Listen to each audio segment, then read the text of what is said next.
Ако искаш да махнем че.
Ало, слушате? Здрасти! Без да искам, веднага затворих. Без да...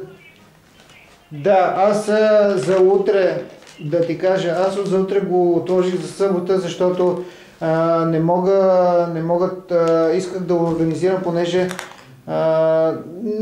не знаех, не бях сигурен да му кажа със сигурност на човека, пък не мога в последния момент да му кажа, бе, в 8 часа, айде утре в 9 часа да се видиме.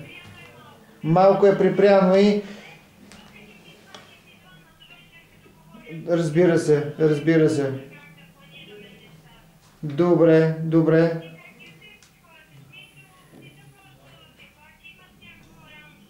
Да, даже им проверих по ЕГН там, че могат да имат и парички, кредит, доста добро му е заплащането. Човека работи в Младост, му е работното място някъде там.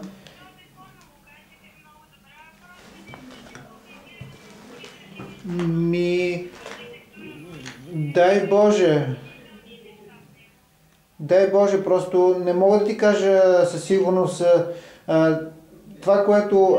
Аз бях скептичен.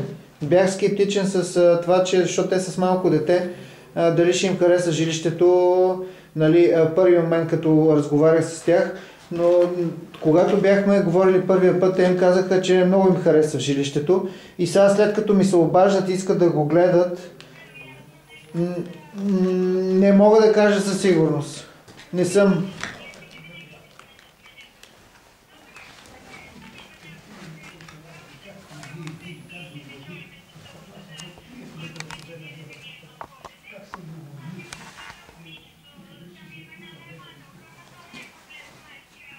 Значи,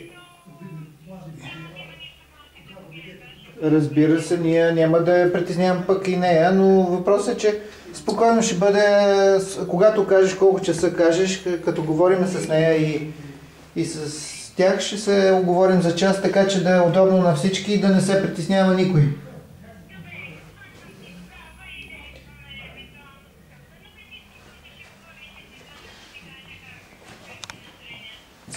Добре.